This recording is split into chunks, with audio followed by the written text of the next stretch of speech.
the darknet and how it works, what are the concept of anonymous services, and why there is a rise in the cybersecurity threats using the dark web. And I will discuss about what are the positive sides of the dark web and darknet, what are the negative side of dark web, and how it can impact at large scale, how it can impact to the individuals, and how it can impact to organization. I will discuss. I will also discuss about what are the that we can follow up in order to prevent attacks that are originated from the dark web. So if we look at the internet, we will notice that there is a lot of devices like computers, laptops, and mobile devices which are connected through the internet and make a large network.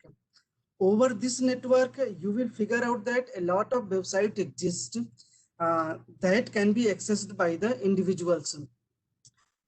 They are running 24/7 and providing services to us.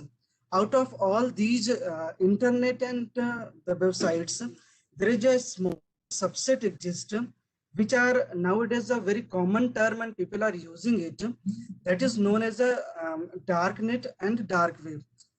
First of all, I will discuss about what is the difference between the various terms which are being used, like surface wave, deep wave, and dark wave. Then we will discuss about how this network work and what are the cybersecurity attacks which are possible using this dark wave. So surface wave. We know that there are a lot of search engines which crawl the internet and collect the data. All those part of websites which can be indexed, which can be crawled by the internet, those websites are, those part of internet are called as a surface web. There are a lot of data which are publicly available and search using popular search engines like Google, Wikipedia, and others. So this part is called as a surface web.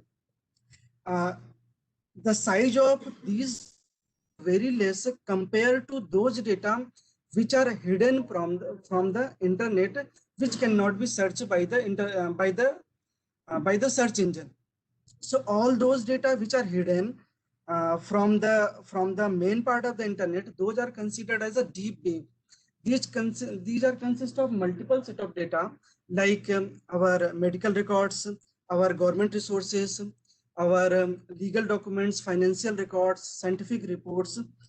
All these data are back of the internet and cannot be searched using any search engines. These part of data is considered as a deep web. Out of all the content of the deep web, a small subset is considered as a dark web. Dark web, in a very layman term, this is a collection of .onion websites. We will discuss later about the .onion websites. But all these websites are considered as a dark web, and these type of websites are actually being used for both, for good purposes as well as for different kind of malicious purposes. So let us start the first thing, why this darknet has been created and how this works. So the concept of darknet or dark web is based upon two properties. The first one is privacy and the second is anonymity. So first of all, let us define privacy. So privacy, or in more formally, say data privacy, it is the right of individuals to have control over how their personal information is collected and used.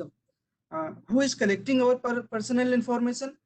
Different websites or service provider collect our personal information and they use it for different either for business activities or for different monetary purposes. Privacy is a very debatable topic. Like if you are an individual, you are an alone entity, then The goal of privacy is that user does not want to reveal their personal information to the other entities.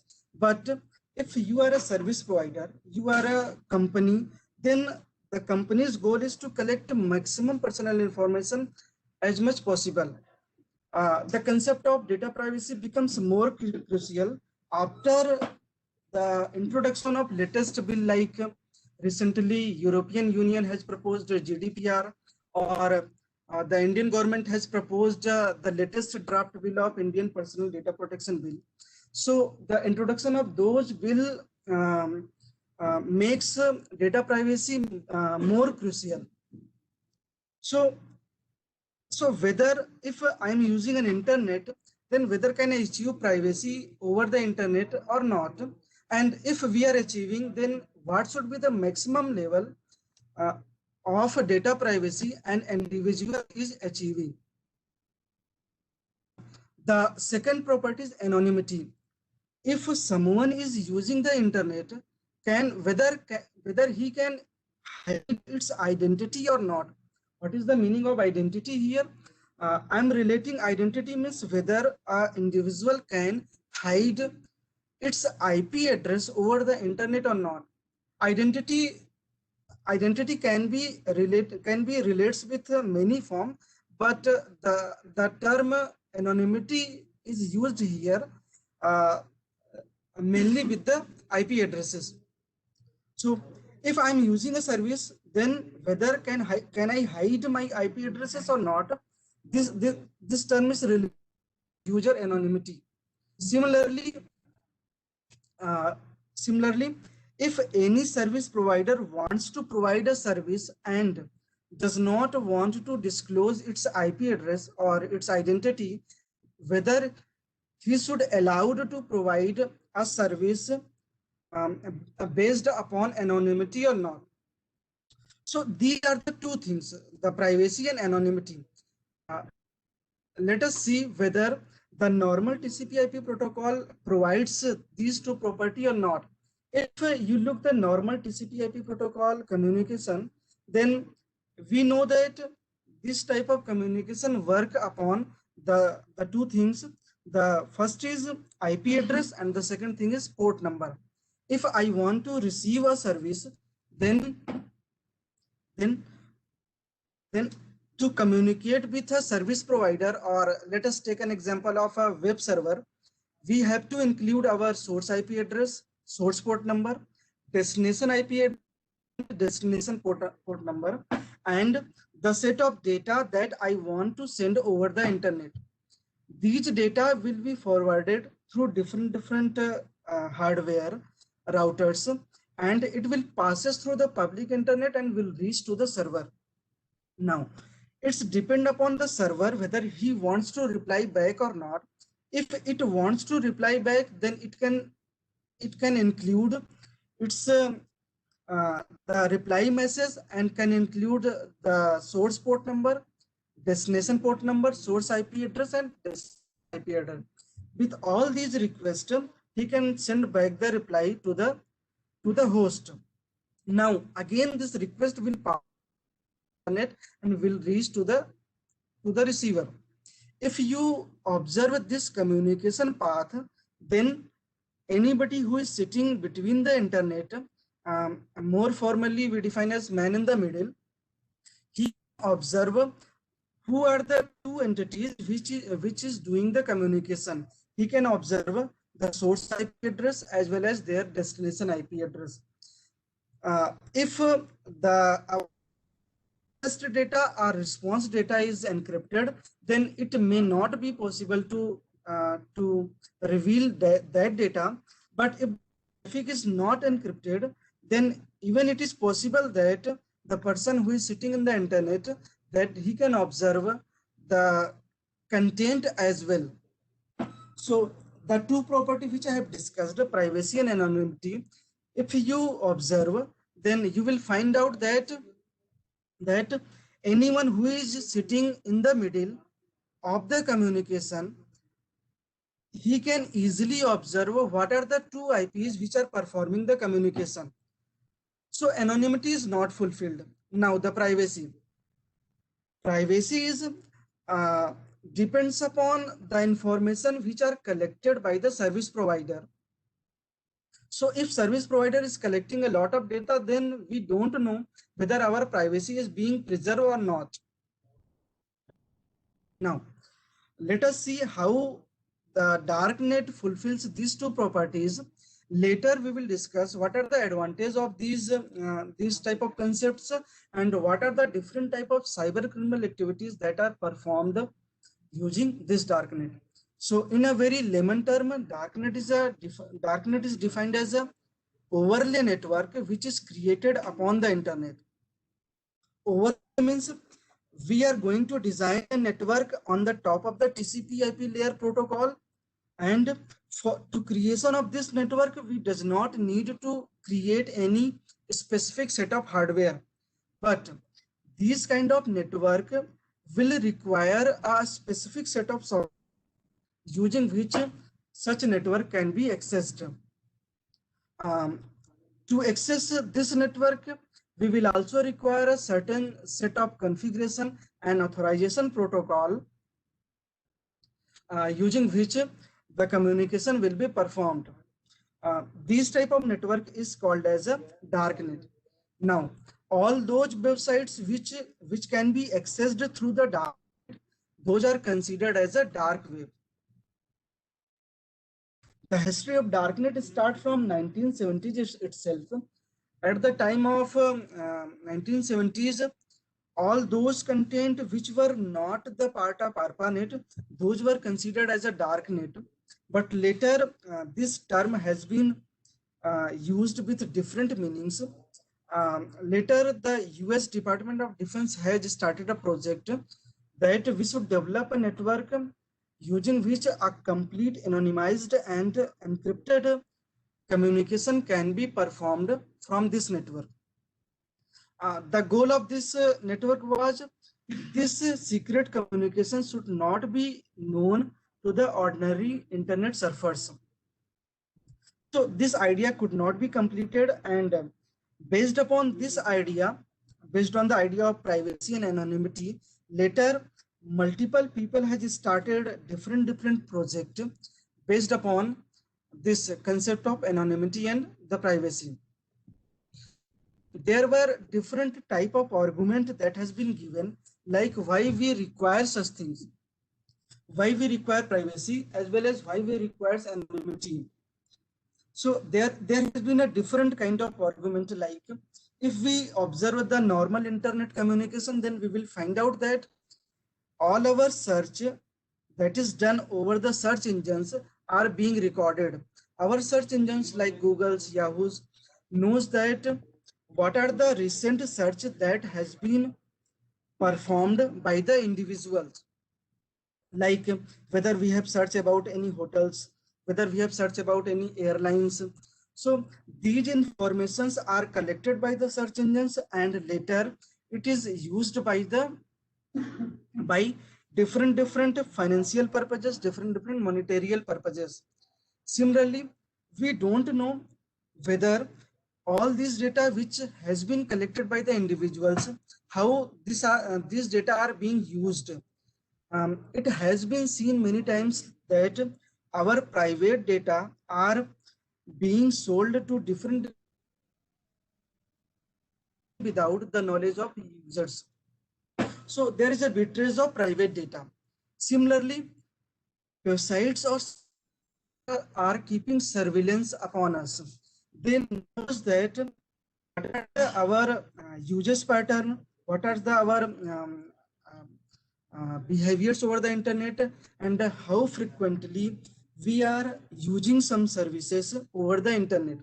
So these are the examples of privacy related issues that are supported by darknet communities, that in order to mitigate such issues, we should develop the idea of darknet.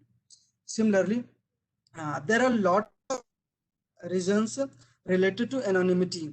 Like if I search a sensitive topic over the website, then we know that if I search this, then this search can be recorded by the service provider. Can I perform the search regarding the sensitive topic and does not want to reveal my identity? Or can I access any services which are blocked within our territory, within our area, within our region? So there are a lot of websites, there are a lot of apps which are being blocked within our territory. And if any cyber security person wants to access, then whether he can access or not. Another example is journalism. If anybody wants to put local news viewpoints, then how he can publish that? Or human rights wings, he wants to report some human rights activities but does not wants to disclose his identity. Or similarly, law enforcement officers or military users where anonymity is required. So these are the examples which has been supported by the darknet community, that for these kind of activity we need a network that can provide anonymity as well as privacy. So based upon these idea, different kind of darknet has been proposed, like the onion router, or we can say the example of freenet or I2P or John Doney. These are the example of dark web which has been proposed by different research communities. I am taking the example of the most popular, that is known as the Tor, the onion router. So so I will explain how this Tor network work and what are the main entities which are being involved with this Tor network. This project was started in 1990s. So the goal of this project was to create a dark net that can provide the maximum level of privacy and the entire set of anonymity. How this will be provided? So the basic idea was, before forwarding our data to the internet, this should be encrypted by using multiple layer of encryption. When this multiple layer of encrypted data will be forwarded to the internet, then this data cannot be known to the so the Tor network multiple among all of these. First one is Tor browser, the onion router browser. This browser is designed using modified Mozilla Firefox. It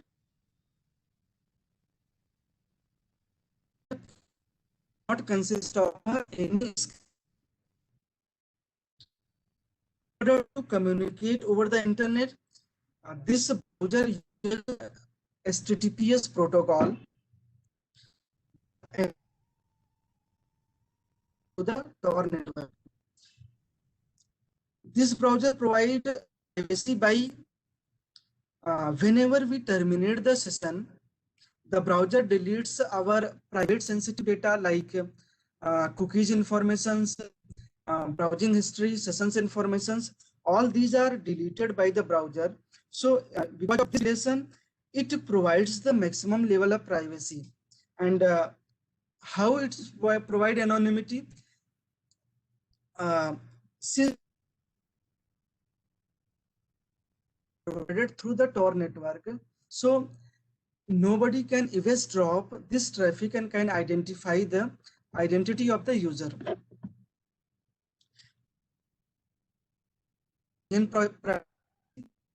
Whenever we download this browser, it immediately download the list of all the onion routers which are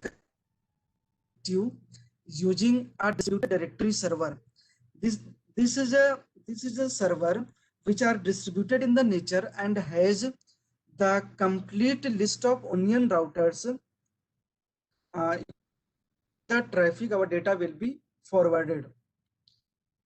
Now, from that list, this browser will select three kind of node. One is entry node, another is exit node, and the another is relay node. communication will be performed using these three nodes. This browser is available for both for mobile devices as well as for our operating systems. For operating system, it is available for Windows, Mac, and Linux, and for mobile, it is available for Android operating systems. Now, the second thing is it also includes onion routers. The purpose of onion routers is where any routers will receive the data from Tor browser, or if the router receives the traffic from another onion routers, it will forward this traffic to the another onion routers. It consists of three kind of node. The first is entry node.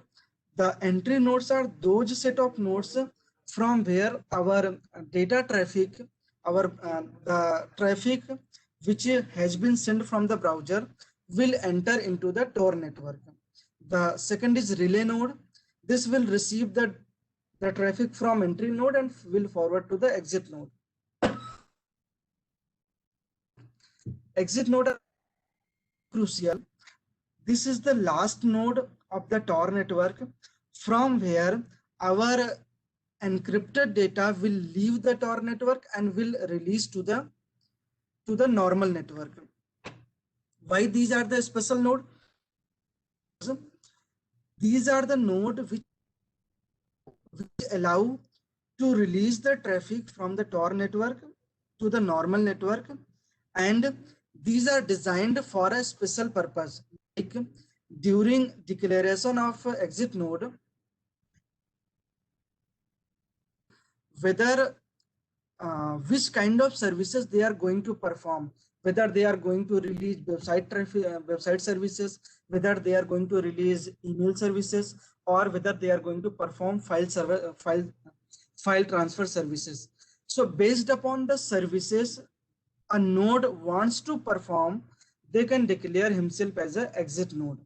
Now, if anyone wants to become a router, then it can disclose its initial basic information to the distributed directory server.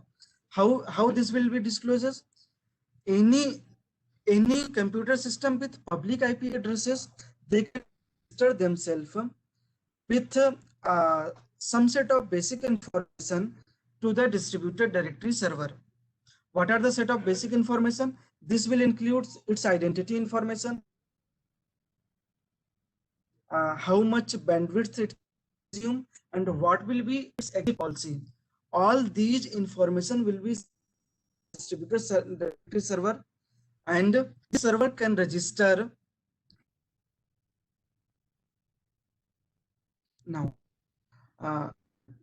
let us see how this network will work.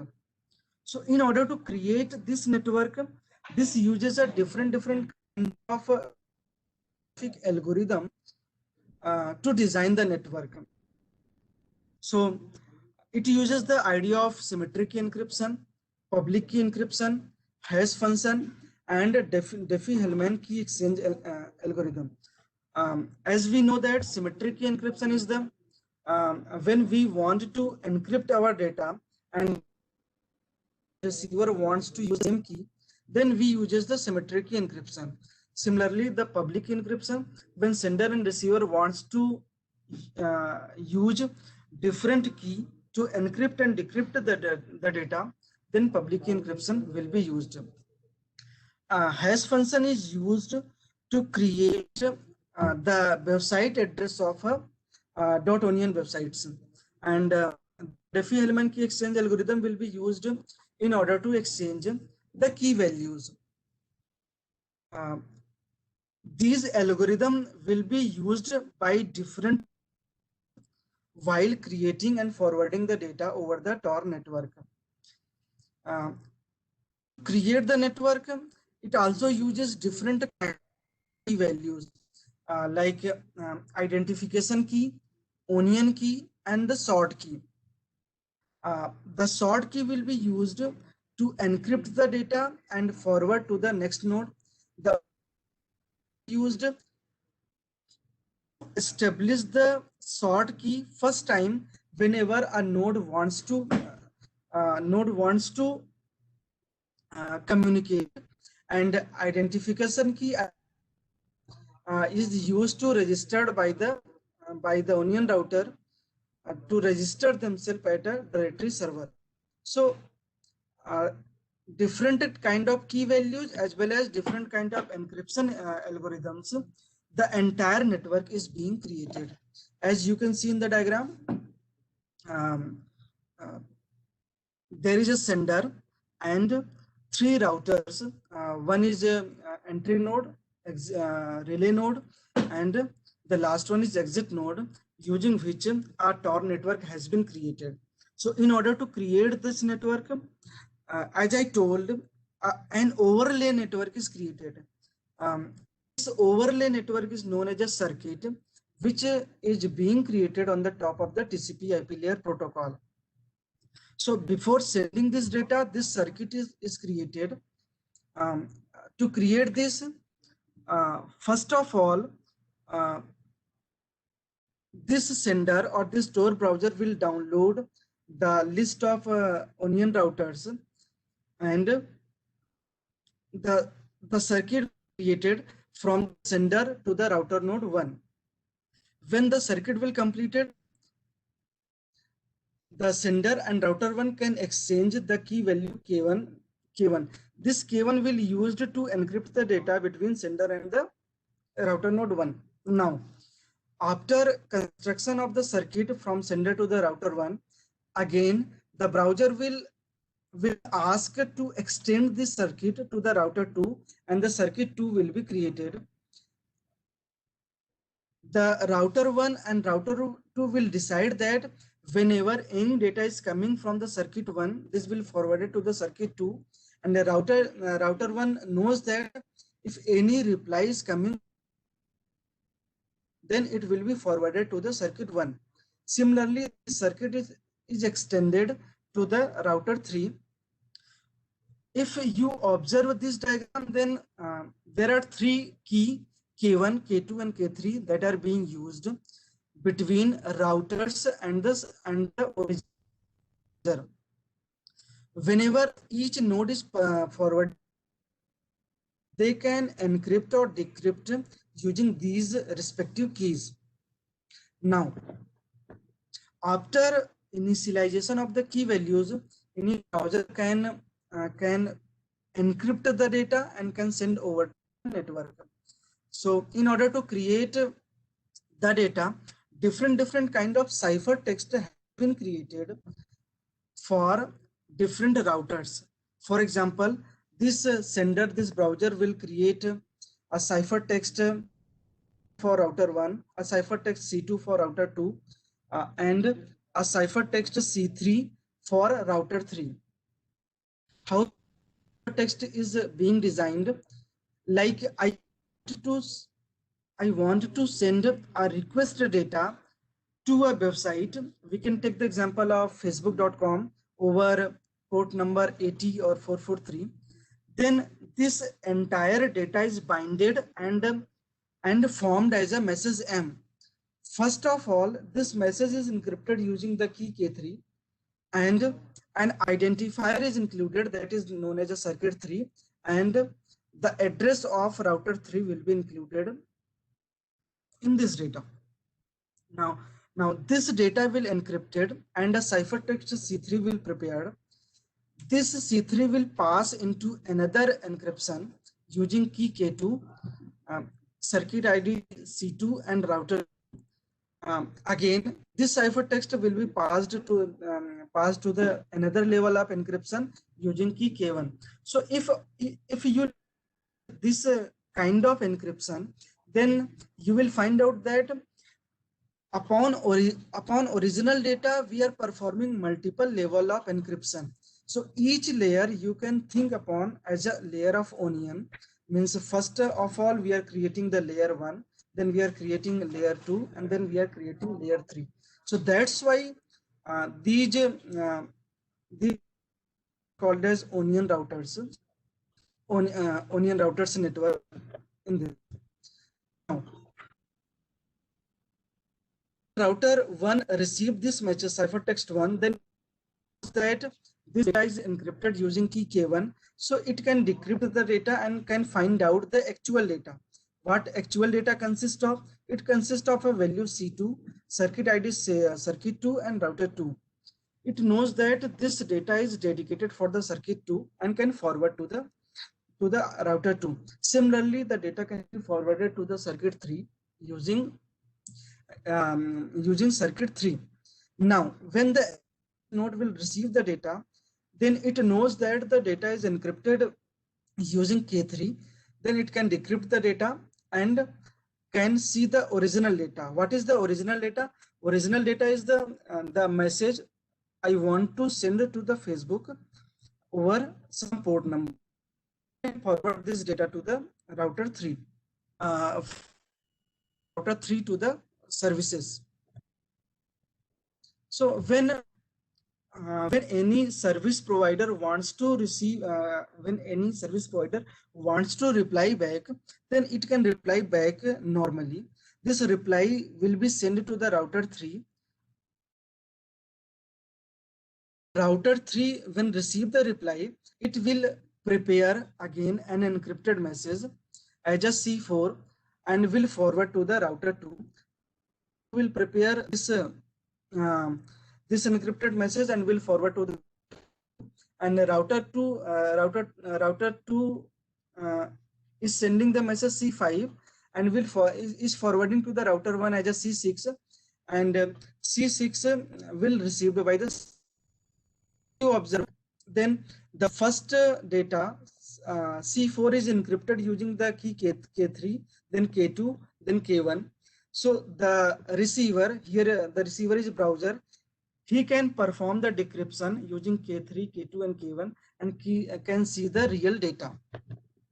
So if you observe the communication, then you will find out that in between sender and between the routers, the entire data is encrypted. So if anybody is sitting in the middle, then he cannot identify what is the actual data that is being forwarded to the between routers. And the service provider will know that a router 3 is performing the communication, and he cannot identify what is the actual identity of the sender. So this was the idea of how this network has been created. Similarly, as I talked about whether any website owner can also provide anonymized services. So all those websites which exist over the darknet is considered as a dark websites, or can be called as a anonymous services, or can be called as a hidden services. So there is a lot of sites which are providing anonymous services. Sites ends with a suffix that is known as a .onion. These websites can be accessed using a special set of software like using the Tor browsers. So websites owner try to hide its IP addresses so that they cannot be identified they cannot be identified by law enforcement agencies. We will discuss how this website work. Then we will see what are the disadvantages of such websites. So as I told, these websites are created using Tor net. These websites can be accessed using the Tor network and can have a suffix .onion. So in order to create such websites, the website creators uses the concept of hash functions and the concept of public key encryptions and create the websites. Let us see how this works. So whenever anybody wants to create this website, then what it does, in the example of a website owner that is known as a hidden server, and it wants to provide a service to the users without disclosing its identity. So in order to do so, first of all, it will the list of IP addresses using which the will provided. These list of IP addresses is called as a IPO. So there can be a single IPO or there can be a multiple set of IPOs. After selecting own IP address using its public key, this public key will pass into a hash function and the .onion address will be generated. Giving the example of a site having .onion domain name. Now, after the selection of this IPO point, this service will be registered to a directory server. The service provider will register the list of IPO as well as the list of domain name to the directory server. Now, if any user wants to access this domain name, so these set of domain names will be published over different media channels like upon Twitter, upon Pastebin. So service provider announce the list of domain name through different media channels. Now, if any user wants to access these services, then definitely he requires the IP address of this website. So for this, he contact to the directory server and obtain the mapping of domain name and IPO from directory server. This has been shown in the step 3. Now, in the step 4, what it select a dedicated set of node that is known as a RPO. RPO is a rendezvous point of contact. This is a very special node using which the service provider will send the reply. If you note that for sending the request, this network is using different node IPO, and for sending the reply it is using different node RPO. Now, in order to send the request, the browser prepares a request. This request consists of the name of the RPO node, some special values which are defined cryptographically, and the list of data request.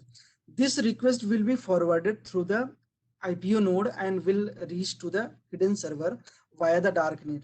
Now, it's entirely depend upon the service provider whether it wants to reply back or not.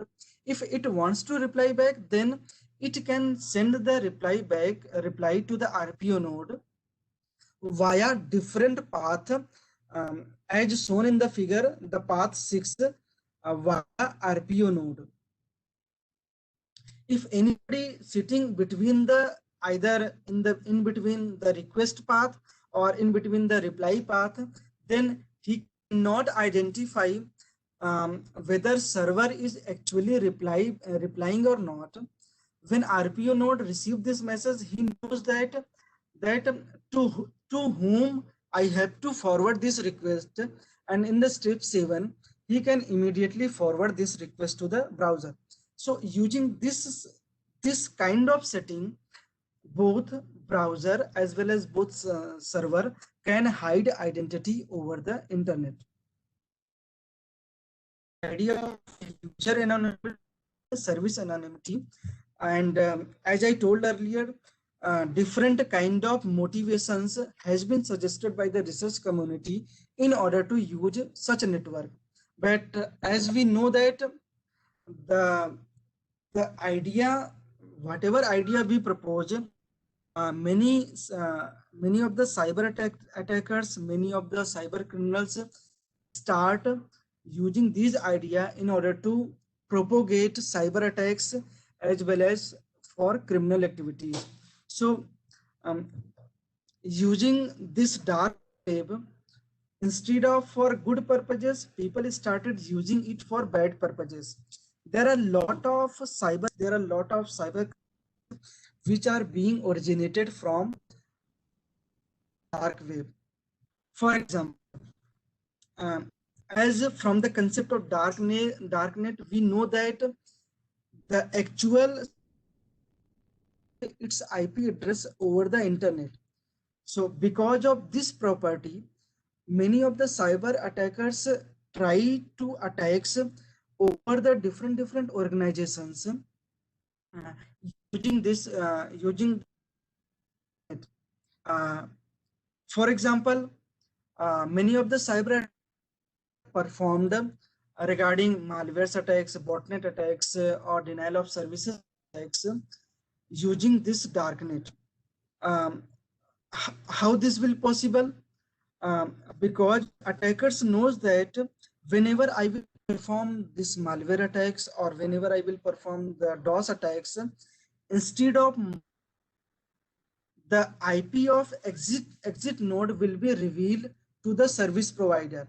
So he can hide its identity and can perform such attacks smoothly over the internet. Similarly, the attackers are also using this dark net to perform Trojans attacks, different kind of exploits or different keyloggers attacks from the darknet.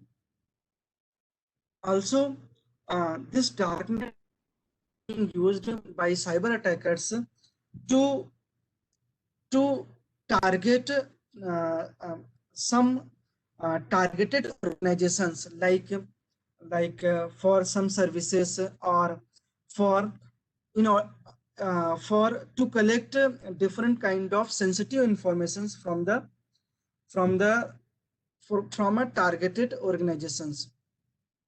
Even the attackers are using darknet to support different kind of services such as ransomware as a services or for assassinations purpose.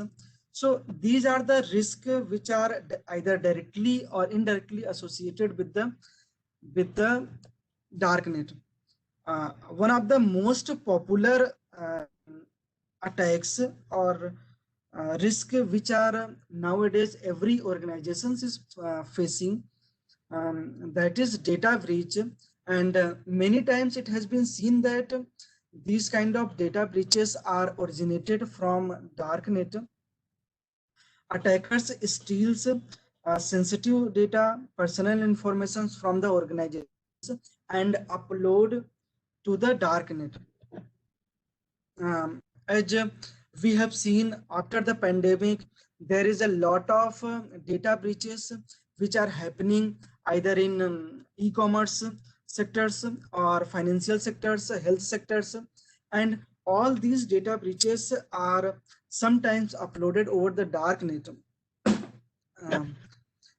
Which kind of data they collect? They collect our health informations, they collect our banking informations, they collect our different kind of personal informations. So they target the institute, they target individuals, and they steal those data. They collect those data and upload over the darknet. As we know that it is very difficult to identify who has performed the breach in our organizations and has collected this data. So it is very difficult to identify those persons who are performing such malicious activities. Another pattern which has been observed that because of pandemic or because of the importance of the targeting critical infrastructures sectors, or they are also targeting different Indian organizations regarding data breaches and data leaks. What they do, they try to perform adversarial activities over any public facing systems, any external systems, and they try to steal from our public facing servers, from our internal networks, and from our databases. Another trend which has been observed that upon performing the data breach, upon exfiltrating the data, they deploy a ransomware so that the original data cannot be accessed by the organizations. If you don't have any backup plan, then all these data will be lost, and the attacker will ask a ransomware to pay. So once data has been stolen, then the attacker will ask to pay the ransom. Otherwise, they will threaten to release the stolen data in public domain if the ransom is not paid. Now, let's try to understand why this can happen. As we know that any of the attackers can access our systems if we have different kind of vulnerabilities or threat exist within our network. Like if we have security misconfiguration vulnerabilities, like we have poorly configured our network, or we have given incorrect file permissions on servers. So because of these misconfiguration vulnerabilities, can access our data and can perform the breaches. Similarly, if we have application vulnerabilities or we are using weak or default passwords, then because of these set of settings, because of these vulnerabilities, the attacker can access our public facing systems and can steal our data. Data breach is also possible because of insider threats, like any misinformed or uninformed staffs has disclosed the data over the internet. So as we know that if the data becomes available over the dark net, then this data cannot be retrieved by the organizations, and the impact will depend upon the nature and category of the data. For example, like if your password has been breached, then it is possible that the organization can reset the password and can start a normal functioning of the systems. But if the data is really crucial, for example, if your sensitive personal data like Aadhaar card, PAN card, all these has been breached, then this data will exist over the darknet for forever. So organization has to think that we should not disclose our data over darknet, and they should implement either the preventive measures or the reactive measures in order to prevent data breach and data leaks over the internet. Because we know that once a data breach has been happened, then it is really difficult to um, to retrieve the data and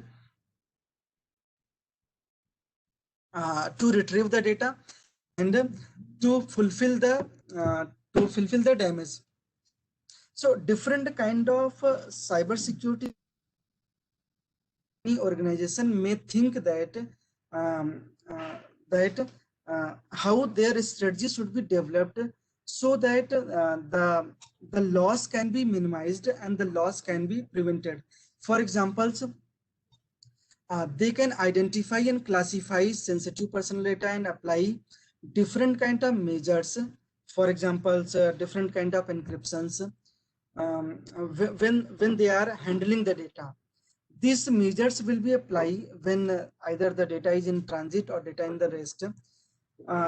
They can also implement a different kind of tools like data loss prevention solutions or other tools so that the breach can be prevented. They should also maintain a strong security policies such as strong password, or they can use multi-level, multi-factor authentications so that the data breach can be minimized. If they are using the cloud-based environment, then they can follow the best security practices related to the cloud-based policies. And in the last, as we know that individuals are the most crucial points, then different kind of safeguard and security measures can be implemented for data breach. What organizations needs to do during data breach? If any organizations observe that the data breach has been happened, then they should follow a strong security policies so that the breach can be minimized and appropriate action can be taken.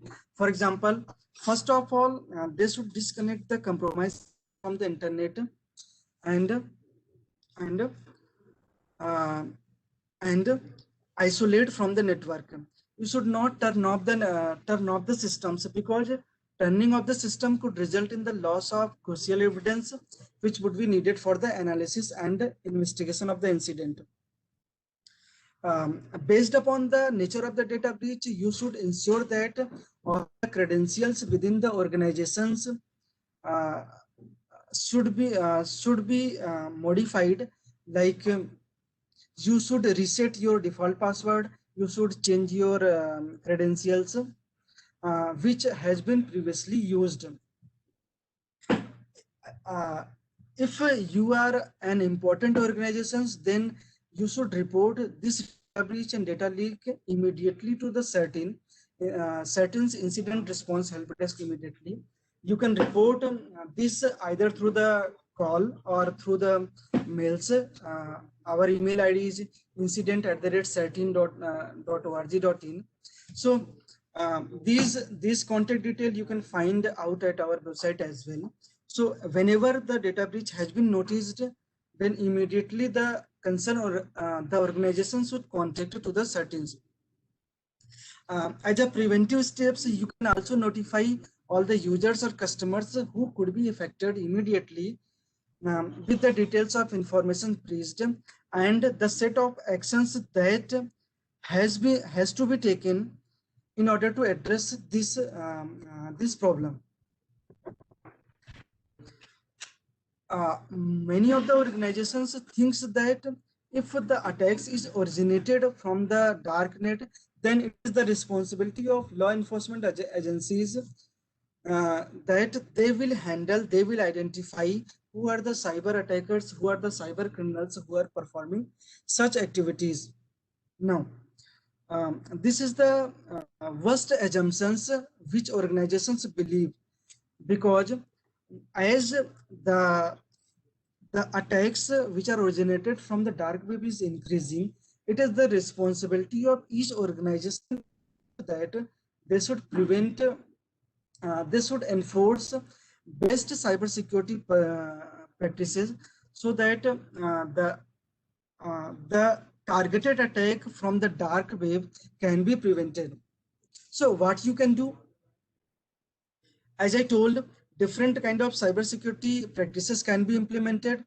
Along with this, you can also provide an awareness program that what are the set of possible cyber attacks which can be performed, and this awareness program can be run within our organization so that everybody should have a basic understanding of the threats which are possible using this darknet. Also, use best cybersecurity practices to secure your data. These security practices become more critical if you are a critical resources, if you are a critical infrastructures, or if you are a government department. So different kind of monitoring tools, different kind of cyber security measures you can follow in order to prevent the attacks from the dark web. Now, either you are an individual or you are a organizations. Um, um, as a security practices, you can also implement policy like you should not allow if the request is coming from a Tor browser. As we know that the attack is possible from the dark web, preventive measures, the service provider should not allow to accept any request if it is coming from the Tor browser.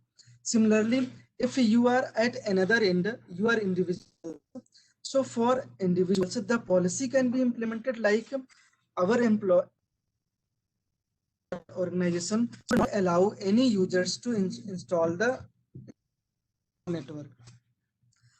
As a monitoring level, you can prepare a list of Tor node and can blacklist them. Like what are the set of entry node, what are the set of exit node, and what are the list of directory server. You can block those nodes within your network. As we know that directory server uses a kind of digital certificate. Since these digital certificates are not certificate authority, as a monitoring purpose at perimeter level, you can block all those traffics which are using signed certificates. So these are the preventive follow in order to as a preventive approach. Um, of bad things which are being performed over the darknet apart from the organizational risk. For example, people are using for gambling purposes, people are using for to sell their cybercrime, their stolen data. People are using it to upload content, for illegal file sharings. People are using it for torrent, for hacking purposes, to sell drugs and to conduct fraud. They are using it for to post some illegal messages, some unwanted messages, like molestation informations, religious broadcasting, rape informations. So different kind of criminal activities that are continuously being performed using this. So one should think themselves that even if you are an individual and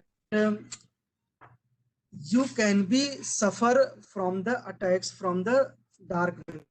How?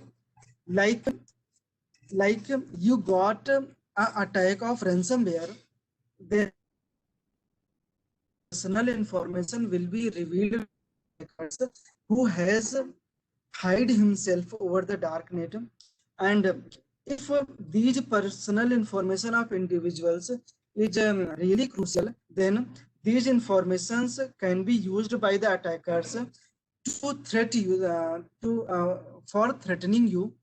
Like they will disclose all your personal videos if you have not paid a ransom of your personal data. So either you are an individual or you are an organization, you can be impacted from the attacks of the dark web. So the next question is whether we should use the whether we should use this network or not. If your purpose is good, you want to use for a good intention, then you can use Tor network. But if your purpose is not good, then like as I told, different kind of criminal activity that has been performed, then strictly you should not use this Tor network. The another thing is, if you are performing the identity based communication, like if I'm using Facebook, then Facebook is already knows my identity using the authentication based mechanism. Then to access those services, if you are using the Tor network, then it is not a good idea, because this Tor network is using multiple level of encryption. So this will ultimately reduce the communication. This will ultimately increase the traffic, but anonymity will not be achieved.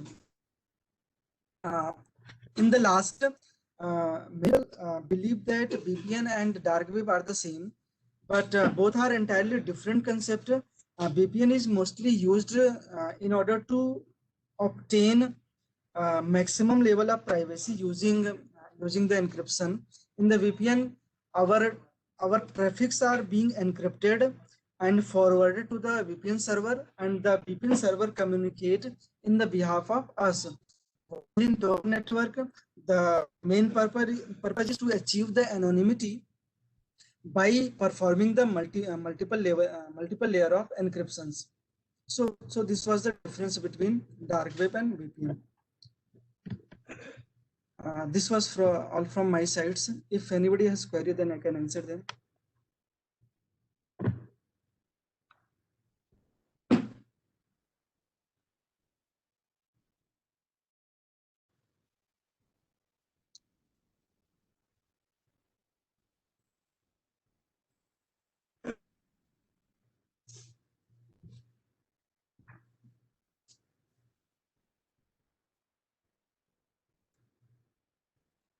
Okay. So one query is how we can stop user Tor. So if the system means anybody wants to download the Tor browser within within the organizations, then organization can enforce a policy that such kind of browser should not be installed within the network. For example, they can implement a different kind of DLP solutions. The DLP solutions monitors that which kinds of tool or which kinds of exe files should be allowed within the network, within the organizations. So different kind of monitoring tools can be used to stop users from using the Tor network. If any user is using this browser for their individual purpose outside of the organizations, so I don't think there is a guideline that is available for stopping the Tor network. Another query is VPN completely same for a user point of view, and does it not hinder the government guidelines? So I think there is some set of guidelines available that is provided by the NIC that how we can use the VPN. One may ask from the NIC guideline, one may refer NIC guidelines and can see how we can use VPN services for government official purposes.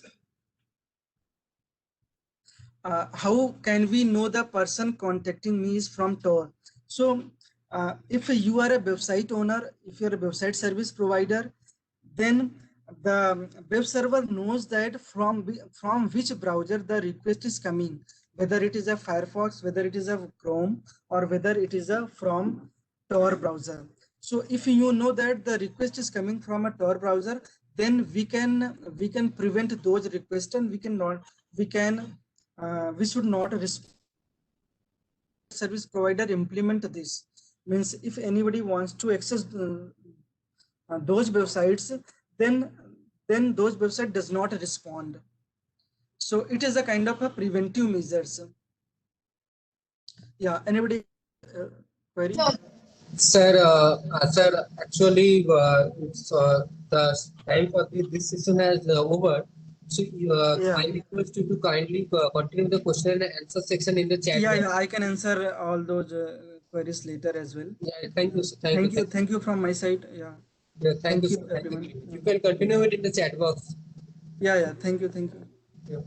So it's time for our next session, that is on the scanning techniques of Wireshark. That will be taken by a senior technical expert from CDEC Kolkata, Chief Sangam Kumar Chaturvedi sir. So over to you, sir.